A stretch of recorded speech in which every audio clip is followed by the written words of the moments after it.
Hello my beautiful people out there, hope you all are doing well. आज हम बात करने जा रहे हैं इकिगाई बुक के बारे में, जिसे हेक्टर ग्रेशिया और फ्रांसिस मिरेल्स ने लिखा है। इकिगाई एक जापानीज सीक्रेट कॉन्सेप्ट है जो कि आपको लंबी उम्र और लाइफ में खुश रहने के बारे में बताती है। ये किताब हमें बताती है कि किस तरह से इकिगाई के जापानीज कॉन्सेप्ट को फॉलो करके हम अपनी लाइफ को लंबा और हैप्पी बना सकते हैं। ये एक फैक्ट है कि जापान के ओकिनावा आइलैंड पर रहने वाले लोग सबसे लंबी और हैप्पी लाइफ जीते हैं। WHO के अनुसार दुनिया की सबसे ज़्यादा लाइफ एक्सपेक्टेंसी का रिकॉर्ड इन्हीं लोगों के नाम पर है। लेकिन इसका क्या सीक्रेट है? इसका सीक्रेट है इकिगाई, जो कि एक जापानीज कॉन्सेप्ट है। इसका मतलब है हमेशा बिजी रहने का आनंद। इकिगाई दो शब्दों से मिलकर बना है। इकी मतलब टू लिव एंड गाई मतलब रीजन। इकिगाई मतलब जिंदगी जीने की वजह। इकिगाई के बारे में ऑथर्स का कहना है कि इकिगाई एक कॉन्सेप्ट है जो बॉडी को स्ट्रांग बनाने में हेल्प करता है ताकि हम लंबे समय तक जी सकें। एक बार जब आपको पता लगता है कि आपके पास जीने का कोई क्लियर पर्पस नहीं बचा है, तो भले ही आपकी दूसरी आदतें कितनी ही अच्छी क्यों ना हो, आपकी लाइफ सीरियसली कम हो सकती है। रिसर्चेज में भी ये पता चला है कि लाइफ का एक हैक भी है। अगर आपकी लाइफ में एक गोल है तो ये आपकी बॉडी में उन जीन्स को डिवेल्प होने से रोकता है जो आपकी बॉडी में इन्फ्लामेशन को बढ़ावा देते हैं। साथ ही साथ सेल्स को मरने की प्रोसेस को भी ये स्लो कर देता है। इसीलिए हमारी लाइफ में इकिगाई का होना बहुत ज़रूरी है। अपनी इकिगाई को ढूंढने के लिए ऑथर्स ने यहाँ कुछ स्टेप्स दिए हैं जिनके बारे में अब हम डिटेल में बात करेंगे। हर स्टेप को बहुत ही ध्यान से समझिएगा क्योंकि हर स्टेप आपकी ज़िंदगी को बदल सकता है। अच्छा बताइए, आपकी लाइफ का क्या पर्पस है? ये सवाल कभी ना कभी हम सबको परेशान करता है। एक बार सोच कर देखिए, अगर आपको ज़िंदगी का पर्पस मिल जाए, मकसद मिल जाए, ज़िंदगी का वो मकसद जिसे हम ढूंढ रहे हैं, तो समझ लीजिए कि आपको सुबह उठने की वजह मिल गई, रात को सुकून से सोने की वजह मिल जाएगी। एक ऐसा मकसद जो ज़िंदगी भर आपकी खुशियों का कारण बन सके। ऐसी चीज़ को ढूंढने में हमारी हेल्प करता है इकिगाई। अपनी इकिगाई को ढूंढने के लिए आपको अपने आप से 4 सवाल पूछने हैं। सबसे पहला क्वेश्चन ये है कि वो कौन सा काम है जो आपको सबसे अच्छा लगता है, जिसे आप प्यार करते हैं, जो आपको एनर्जी देता है, जिसे करने में आपको बहुत मज़ा आता है, जिसको करने में आपको बोरियत या थकावट बिल्कुल नहीं होती। ये कुछ भी हो सकता है, जैसे पेंटिंग करना, गाना गाना, खाना बनाना, पढ़ाना, पढ़ना, घूमना या फिर यूट्यूबिंग करना। ऐसा कुछ भी काम जो आपको बहुत ज़्यादा अट्रैक्ट करता है। ये आपके ऑफिस का काम भी हो सकता है, फैमिली का काम भी हो सकता है, ये आपका पर्सनल इंटरेस्ट भी हो सकता है। दूसरा सवाल ये है कि आप कौन से काम में अच्छे हैं, किस काम में आप एक्सपर्ट हैं, आपके पास कौन सी स्किल्स हैं जिसमें या तो आप नेचुरली अच्छे हैं या फिर उसे करने या सीखने में आप इंटरेस्टेड हैं। तीसरा सवाल ये है कि क्या आपको इसके लिए पैसे मिलते हैं। बात सिर्फ प्यार और अच्छे की करें तो आपको कोई भी चीज़ करना पसंद हो सकता है, लेकिन ये तो ज़रूरी नहीं है कि इस चीज़ के लिए आपको पैसे भी दिए जाएं। हो सकता है आपको घर की सफाई करना बहुत पसंद है, लेकिन इस चीज़ के लिए आपको कोई दूसरा पैसे नहीं देगा। इसलिए कोई ऐसा काम ढूंढें जिसकी दुनिया को भी ज़रूरत हो, ताकि उसके बदले वो आपको पे भी करे। चौथा सवाल ये है कि दुनिया की क्या ज़रूरत है।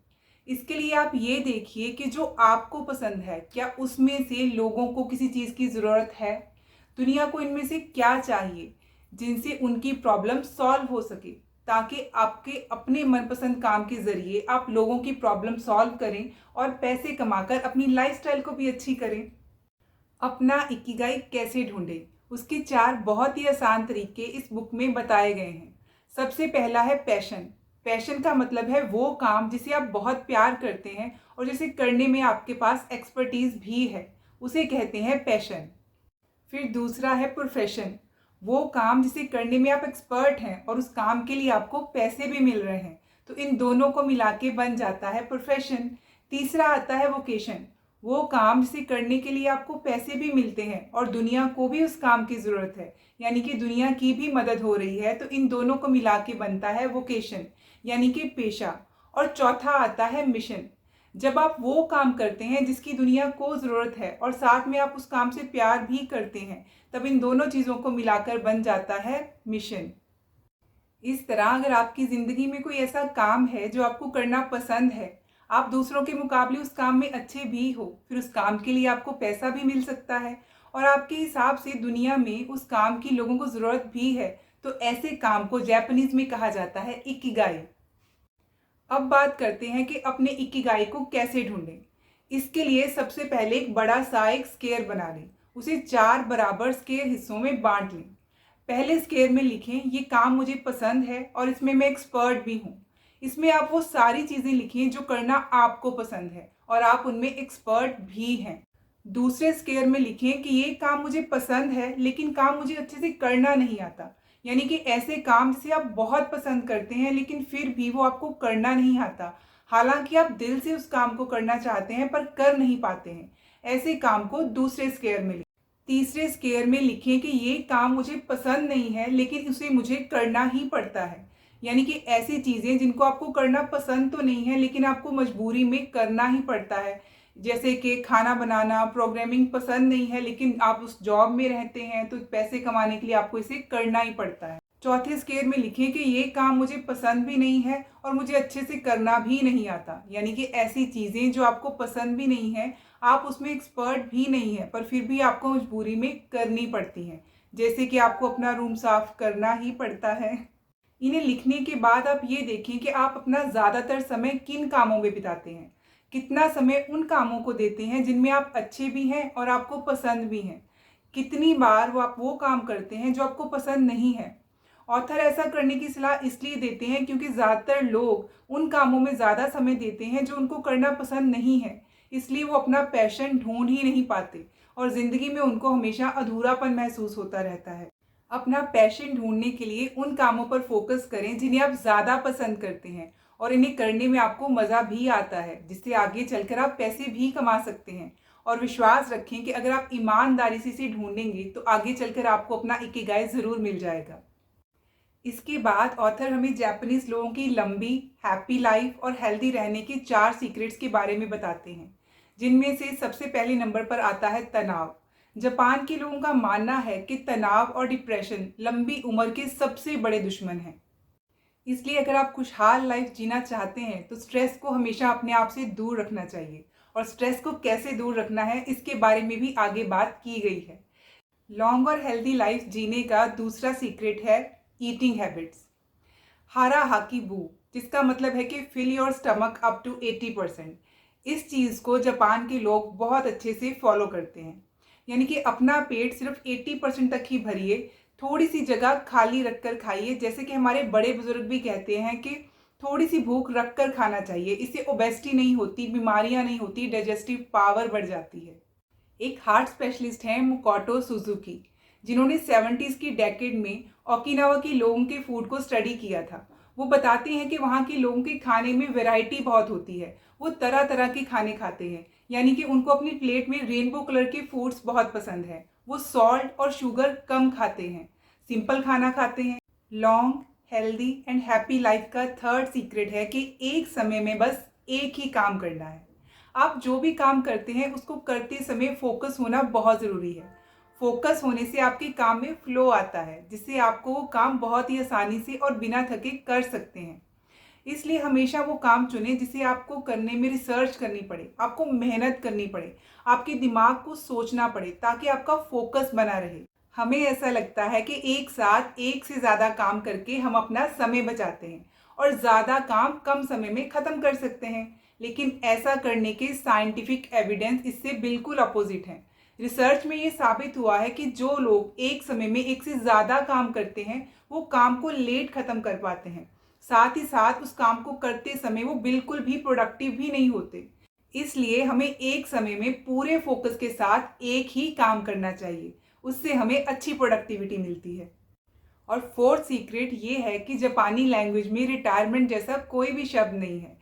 जापान के लोग अपने काम से कभी भी रिटायर नहीं होते, वो पूरी ज़िंदगी कुछ ना कुछ काम करते ही रहते हैं। वहीं अगर हम दूसरे देशों की बात करें तो लोगों को जल्दी से जल्दी रिटायरमेंट चाहिए, उनको कैसे भी करके अपने काम से छुटकारा चाहिए। और ऐसा इसलिए होता है क्योंकि वो अपने काम से प्यार नहीं करते हैं। लंबी और खुशी से भरी जिंदगी जीने के लिए आपको अपने काम से प्यार होना चाहिए, तब आप कभी भी रिटायरमेंट के बारे में नहीं सोचेंगे, क्योंकि आपकी खुशी आपके काम में होगी, ना कि घर बैठकर बॉडी को जंग लगाने में। फ्री होकर बैठने से आप जल्दी बूढ़े हो जाएंगे। हो सकता है बैठने से शायद आपको फिजिकल कंफर्ट मिले, लेकिन इससे आपके सेल्स को नुकसान होगा, खाने का इम्बैलेंस शुरू हो जाएगा, हाइपरटेंशन और यहाँ तक कि कैंसर जैसी बीमारी भी हो सकती है। स्ट्रेस से बचने के लिए और अपने आप को कॉन्टिन्यूसली एक्टिव रखने के लिए ऑथर यहाँ हमें कुछ आदतें बताते हैं। वो कहते हैं कि रोज़ कम से कम 21 मिनट तक चलें, लिफ्ट या एलिवेटर का यूज़ ना करें बल्कि सीढ़ियों का उपयोग करें, सोशल एक्टिविटीज़ में पार्टिसिपेट करें ताकि आप देर तक टीवी के सामने ही ना बैठे रहें, अपने जंक फूड और पैकेज्ड फूड को अच्छे खाने से, घर के खाने से बदल डालें, एक अच्छी क्वालिटी नींद लें, 7 से 9 घंटे तक सोएं और इससे ज़्यादा ना सोएं, अपने बच्चों से या अपने पेट के साथ खेलें। शुरुआत में आप टाइमर भी लगा सकते हैं ताकि आपको याद रहे कि चलने का टाइम हो चुका है। अगर आपको ये कहा जाए कि गर्मी की तपती धूप में खड़े होना है तो आपको 1 मिनट भी घंटों के बराबर लगेगा, लेकिन अगर आपको ये कहा जाए कि उस इंसान से बात करनी है जिसे आप बहुत प्यार करते हैं तो आपको टाइम बीतने का पता भी नहीं चलेगा। यही है नेक्स्ट लर्निंग फ्रॉम इकिगाई, जिसे कहते हैं फ्लो में रहना, यानी कि वो काम करना जिसे आप बहुत प्यार करते हो। आपने देखा होगा कि जब कोई पेंटर अपनी पेंटिंग बना रहा होता है तो वो अपने काम में इतना गुम हो जाता है कि उसके पास से कौन गुजर रहा होता है उनका ध्यान ही नहीं जाता। वो अपने काम में इतना मशगूल हो जाते हैं कि इतना फ्लो में रहते हैं कि उन्हें टाइम बीतने तक का पता नहीं चलता। लेकिन वहीं अगर आप कोई ऐसा बोरिंग काम कर रहे होंगे तो आपको समय काटना भारी हो जाता है। इसीलिए इकिगाई कहती है कि ऐसा प्रोफेशन चुनिए जिसमें आपको वक्त का पता ही ना चले, आपको आपका काम बोझ ना लगे, वही आपका इकिगाई होगा। जब काम में फ्लो आ जाता है तो आप वही काम बहुत ही आसानी से और बिना थके कर सकते हैं। काम में फोकस और फ्लो लाने के लिए कुछ बातों को ध्यान में रखना चाहिए। सबसे पहले आपको मुश्किल काम चुनना चाहिए। जैसा कि हमने पहले भी डिस्कस किया था कि हमेशा वो काम चुनें जिसे करने के लिए आपको रिसर्च करनी पड़े, उसको करने के लिए आपको मेहनत करनी पड़े, आपके दिमाग को हमेशा सोचना पड़े ताकि आपका फोकस बना रहे। लेकिन इस बात का भी ध्यान रखिए कि कहीं कोई ऐसा काम ना चुन लें जो आपकी एबिलिटी से ही बाहर हो, उसको करना आपके लिए इतना मुश्किल हो जाए कि कुछ दिनों बाद आप उसको करना ही बंद कर दें। कोई ऐसा काम भी ना करने लग जाए जो बहुत ही ज़्यादा इजी हो, जिसे करते समय आप बोर फील हो जाएं और फिर उसको करना बंद कर दें। तो काम जो है उसको भी ध्यान से चुनना है। किसी भी काम को शुरू करने से पहले आपके पास उसको करने का क्लियर ऑब्जेक्टिव होना चाहिए कि आपको क्या करना है, कब करना है, किस लिए करना है, क्यों करना है। ये सब बातें आपने पहले से ही पता करके रखनी है। उनको ख़त्म करने के लिए एक डेडलाइन भी होनी चाहिए ताकि आप समय पर ख़त्म कर सकें और उसको अगले दिन के लिए ना टालें। और जैसा हमने पहले भी जाना था कि एक टाइम पे एक ही काम पर फोकस करना है। इकिगाई बुक हमें सक्सेस के 10 छोटे छोटे रूल सिखाती है। सबसे पहला है कि अपने आप को अच्छे दोस्तों में घेरें। नंबर 2 पर आता है कि स्लो स्पीड में लाइफ जिएं। लाइफ में भागम भाग नहीं होनी चाहिए। नंबर 3 पर आता है कि खाना खाते टाइम पेट को पूरी तरह से न भरें। नंबर 4 पर आता है कि अपनी बॉडी को शेप में लाएं। नंबर 5 में आता है कि प्रेजेंट में जिएं। नंबर 6 पे आता है कि हमेशा स्माइल करें, मुस्कुराते रहिए। नंबर 7 पर आता है कि एक्टिव रहिए, रिटायर मत हो जाइए, लाइफ में कुछ ना कुछ करते रहिए। नंबर 8 पर आता है कि नेचुरल चीज़ों से जुड़े रहिए, अपने आसपास की नेचर को एडमायर कीजिए। नंबर 9 पर आता है कि ग्रेटिट्यूड में रहना सीखें, आभारी रहना सीखें।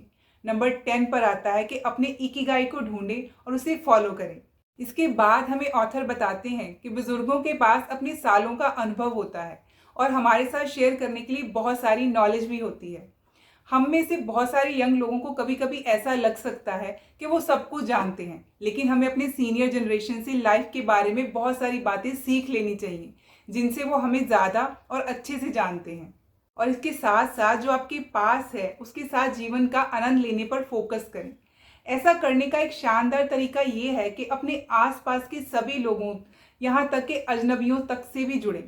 और इसके बारे में ओकिनावा के पुराने समय के लोग आपको मिलने वाले हर इंसान के साथ मुस्कुराने और खुले दिल से बात करने का सुझाव देते हैं। इससे डिवेल्प होने वाले फ्रेंडशिप एटीट्यूड से आपको जीवन भर में कई लोगों के साथ दोस्ती बनाने और डिवेल्प करने में हेल्प मिलेगी। ओकिनावा के बुजुर्ग भी इस तरह प्यार से रिश्ते बनाने और रिश्तों को बनाए रखने की सलाह देते हैं। इसके बाद ऑथर हमें बताते हैं कि ओकिनावा में रहने वाले लोग ये सजेस्ट करते हैं कि हेल्दी रहने के लिए आपको हमेशा कोई खेल खेलने या दौड़ने की ज़रूरत नहीं है। इसके लिए आप अपनी कन्वीनियंस के अनुसार कोई भी चलने वाली एक्टिविटी को डिसाइड कर सकते हैं। फॉर एग्जाम्पल, आस पड़ोस में टहलना, दिन में बगीचे में काम करना, मस्ती में गाना गाते गाते सुबह शाम की सैर करना, ऐसे बहुत सारे आसान तरीके हैं जिससे आप एक्टिव रह सकते हैं। जापान में एक रेडियो शो है जिसका नाम है रेडियो टासो। इसने ओकिनावा के लोगों को सालों से एक्सरसाइज करने में हेल्प की है। ये जापान के एक बड़े स्टेशन में एक म्यूजिक बजाते हैं और लोगों को एक्सरसाइज करने के लिए डायरेक्शन देते हैं। आप भी अपनी बॉडी और माइंड की मूवमेंट को बनाए रखने के लिए अपने ऑफिस में थोड़ी थोड़ी देर में उठकर अपनी रो में या ऑफिस में चल फिर सकते हैं। इसके बाद ऑथर बताते हैं कि लंबे जीवन में अच्छी आदतें सबसे ज़्यादा मायने रखती हैं। आज के समय में देर से उठना सबसे बड़ी बुरी आदत बनी हुई है। देर से उठने की वजह से आपका शरीर फुर्तीला नहीं रह जाता, जिसकी वजह से आप पूरे दिन में आलसी बने रहते हैं। तो सबसे पहले सुबह जल्दी उठने की आदत डालें और सुबह कोई ऐसा काम करें जो आपके शरीर को फुर्तीला बना दे। कोई भी ऐसा काम जो आपको सुकून दे। आप सुबह जल्दी उठकर दौड़ना या टहलना भी चुन सकते हैं। इसके साथ ही आप अपने घर में कोई भी काम कर सकते हैं, जैसे कि योगा करना, अपने पौधों को पानी देना या फिर नए पौधे लगाना। इसके बाद घर में वापस आकर अपना नाश्ता खुद अपने हाथों से बनाइए। अपने नाश्ते में हरी सब्जियों का इस्तेमाल कीजिए। बस अपनी इकिगाई को ढूंढिए, फिर चाहे आप इसका कोई भी काम क्यों ना कर रहे हों। ओल्ड एज में शार्प रहने का सीक्रेट आपकी फिंगर्स में है। अगर आप अपनी फिंगर्स को बिजी रखते हैं तो आप 100 साल तक जिंदा रह सकते हैं। ध्यान रखें कि अगर आप सुबह उठकर काम नहीं करते हैं तो आपका शरीर कमज़ोर हो जाता है। ऑथर बताते हैं कि लंबी लाइफ जीने के लिए आपको 3 चीज़ें करने की ज़रूरत है। हेल्दी रहने के लिए एक्सरसाइज करें, अच्छा खाएं और लोगों के साथ अच्छा समय बिताएं। अपने दोस्तों से मिलते रहना आपके जीवन में एक और साल जोड़ता रहता है, क्योंकि आपके दोस्त वो इंसान होते हैं जो आपको खुश और स्पेशल फील करवाते हैं, और दोस्तों के साथ रहना जीवन में सबसे ज़्यादा सुखदायक होता है। हर दिन उन लोगों के साथ बात करें जिससे आप प्यार करते हैं। लंबे जीवन का ये बहुत बड़ा सीक्रेट है। तो इस चीज़ की इम्पोर्टेंस को समझें और अपने दोस्तों के साथ समय ज़रूर बिताएं। अपने पड़ोसियों के साथ बातें करें, चाय पिएं, साथ में गाएं। ये लाइफ की सबसे अच्छी चीज़ है। अपने दोस्तों के साथ नई जगहों पर जाएं, इससे आपको ज़्यादा खुशी मिलेगी। लंबी लाइफ का यही सीक्रेट है, लोगों के साथ मिलना और एक जगह से दूसरी जगह पर जाकर नई नई चीज़ों की खोज करना। ऑथर यहाँ हमें एक और सीक्रेट बताते हैं कि लंबी लाइफ के लिए कामों को धीरे और आराम से करने पर ध्यान दें। अगर आप जल्दी में नहीं हैं तो आप ज़्यादा समय तक जिंदा रहेंगे। जापान के लोग काफ़ी बूढ़े बुजुर्ग लंबे समय तक जिंदा रहने के लिए इस सीक्रेट को शेयर करते हैं। वे सुबह जल्दी उठकर अपनी एक्सरसाइज करते हैं और अच्छा नाश्ता करते हैं। हर दिन खुद से कहें, आज का दिन हेल्थ और एनर्जी से भरपूर होगा। इसे पूरी तरह से जिएं। बेशक आपकी उम्र कितनी भी हो, आप कितना भी कमज़ोर महसूस क्यों ना कर रहे हो, खुद से कहिए कि मुझे अभी बहुत कुछ करना है, और ये कहते हुए जोर से हंसिए। हंसी सबसे ज़रूरी चीज़ है, इसलिए आप जहाँ भी जाते हैं वहाँ हंसिए और लोगों को भी हंसाइए। इससे आपका और आपके साथ रहने वालों का, इन सब का मूड अच्छा रहेगा और काम करने के लिए आपको मोटिवेशन भी मिलेगी। आप अपना समय किस मूड में बिताते हैं ये बहुत मायने रखता है। स्टैटिस्टिक्स को देखें तो लोग उदास, दुखी या गुस्से में अपना ज़्यादातर समय बिताते हैं, और उनकी मौत ज़्यादा हंसने और खुश रहने वाले लोगों से पहले हो जाती है। इसलिए हंसने को अपनी प्रायोरिटी बनाइए। खुद को इस जीवन में रहने के लिए भाग्यशाली समझें। अपने जीवन के हर एक दिन के लिए ग्रेटफुल रहिए, थैंकफुल रहिए, दूसरों को थैंक यू कहिए, दूसरों की हेल्प कीजिए। इससे आपको हैप्पीनेस और सेटिस्फेक्शन फील होगी। लंबा जीना आपके हाथों में है, बस आपको अपनी कुछ हैबिट्स चेंज करनी होंगी। ऑथर बताते हैं कि लोगों के खुश ना रहने का सबसे बड़ा कारण है कि लाइफ में किसी पर्पस का ना होना। लाइफ में पर्पस का ना होने की वजह से लाइफ मीनिंगफुल नहीं रहती है, और यही आपकी उदासी की वजह बन जाती है, जिससे ज़्यादा समय तक खुश रहना इम्पॉसिबल हो जाता है। यहाँ तक कि कई लोग उम्मीद छोड़ देते हैं और सुसाइड करने की भी कोशिश करते हैं, जो कि एक बहुत बड़ी प्रॉब्लम है। इस प्रॉब्लम को दूर करने के लिए इस किताब में बताई गई लोगोथेरेपी टेक्निक को फॉलो किया जा सकता है। आप सोच रहे होंगे कि ये लोगोथेरेपी क्या है। लोगोथेरेपी लोगों को इंस्पायर करती है ताकि वो अपनी लाइफ में कोई पर्पस को ढूंढें। लोगोथेरेपी पास्ट के मेंटल ब्लॉक्स को तोड़ती है और रास्ते में आने वाली सभी रुकावटों पर काबू पाने में हेल्प करती है। लोगोथेरेपी के प्रोसेस को इन 5 स्टेप में अच्छे तरीके से समझा जा सकता है। नंबर 1, इंसान अंदर से खाली, निराश या चिंतित महसूस करता है। नंबर 2, थेरेपिस्ट उन्हें दिखाते हैं कि वो जो महसूस कर रहे हैं वो एक मीनिंगफुल लाइफ पाने की इच्छा है। नंबर 3, जिससे मरीज को उस खास समय में अपनी लाइफ के पर्पस का पता चलता है। नंबर 4, मरीज अपनी मर्जी से उस भाग्य को एक्सेप्ट या रिजेक्ट करने का फैसला करता है जिससे कि उसकी पूरी लाइफ जुड़ी हुई होती है। नंबर 5, और जब मरीज को अपनी लाइफ के लिए नया पैशन, नया पर्पस मिल जाता है तो उसका ये नया पैशन उसे रुकावटों और दुखों को दूर करने में मदद करता है। अगर किसी इंसान को ऐसा करने में हेल्प की ज़रूरत है तो लोगोथेरेपी उसे विजुअलाइजेशन के ज़रिए हेल्प करती है। उन्हें अपनी लाइफ के पर्पस की खोज में और उसके बाद में परेशानियों पर काबू पाने में गाइडेंस की ज़रूरत होती है ताकि वे अपने पर्पस की ओर बढ़ सके, और लोगोथेरेपी इसी में हेल्प करती है। इसके बाद ऑथर हमें मोरिटा थेरेपी के बारे में बताते हैं, जिसका मतलब होता है accept the things as they are. मतलब लाइफ जैसी है, जैसे चीज़ें लाइफ में हैं उनको एज इट इज़ एक्सेप्ट कर लीजिए, तो लाइफ बहुत आसान बन जाएगी।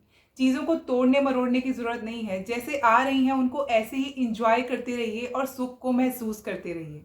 इसे समझने के बाद आपको ये कभी नहीं लगेगा कि आपकी लाइफ में कोई कमी है, क्योंकि जैसे चीज़ों को आप एक्सेप्ट करना सीख लेते हैं तो आपकी लाइफ में स्ट्रेस भी कम होने लग जाती है, आप फ्लेक्सिबल होने लग जाते हैं। और इस तरीके से जैसे जैसे आपकी एज बढ़ती है आप फ्लेक्सिबल होने लग जाते हैं, तो ये भी आपकी उम्र को बढ़ाता है।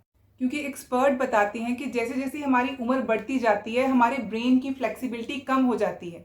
इसका सबसे बड़ा कारण ये है कि उम्र बढ़ने के साथ साथ लोग नई चीज़ों को एक्सेप्ट करना बंद कर देते हैं। उनको अपनी पुरानी रूटीन की आदत पड़ी होती है और अपनी लाइफस्टाइल को वो चेंज नहीं करना चाहते। इसके बाद ऑथर हमें सबसे इम्पॉर्टेंट चीज़ के बारे में बताते हैं, जो कि है हमारा प्रेजेंट। ऑथर कहते हैं कि जो भी है वो सब कुछ अभी है, प्रेजेंट में है। ये एक सबसे पावरफुल चीज़ है जिसे हम कंट्रोल कर सकते हैं और जिसके ज़रिए हम आज और अपनी आने वाली लाइफ को भी कंट्रोल कर सकते हैं। इसलिए प्रेजेंट में रहना सीखिए। जिन चीज़ों से हम प्यार करते हैं वो एक पेड़ के पत्ते की तरह होती हैं, जो हवा के झोंके के साथ कभी भी गिर सकते हैं। हमारे पास जो कुछ भी है जिससे हम प्यार करते हैं वो किसी ना किसी पॉइंट पर गायब हो जाएगा। इसलिए हमें इसके बारे में नेगेटिव हुए बिना इसके साथ खुश रहने के लिए अवेयर रहना होगा। हमें आज में खुश रहना चाहिए और इसे ध्यान में रखते हुए हमें नुकसान के समय ज़्यादा दर्द से बचने में मदद मिलती है। इसके बाद ऑथर हमें समझाते हैं कि हमारे इकिगाई से जुड़ने के लिए कोई फिक्स प्लान नहीं होता है। इसके लिए इसे ढूंढने के बारे में ज़्यादा चिंता ना करें, स्ट्रेस आउट ना हो। बस आप जिसे प्यार करते हैं उसमें बिजी रहिए, साथ ही उन लोगों के साथ घिरे रहिए जो आपसे प्यार करते हैं। आपको अपना इकिगाई धीरे धीरे मिल जाएगा। हम अपनी लाइफ का मीनिंग नहीं बनाते, हम अपने मनपसंद काम को करते हुए ढूंढते हैं। इसलिए पैशनेटली काम को करते रहिए। हम में से हर एक के पास जीने का एक यूनिक कारण है। उस कारण को ढूंढिए और लाइफ के पर्पस को पूरा करने के लिए ज़िंदगी को खुशी से जिए। तो दोस्तों, ये है जापानी लोगों के खुश, हेल्दी और लंबी लाइफ जीने के सीक्रेट्स, जिसे कि इकिगाई कहते हैं। उम्मीद है कि आपने अपने पैशन, हैप्पीनेस और हेल्थ के बारे में कई ज़रूरी बातें सीखी होंगी। अब आप इन्हें अपनी लाइफ में फॉलो कीजिए, अपनाइए और अपना पैशनेट काम करते हुए सक्सेसफुल हो जाइए।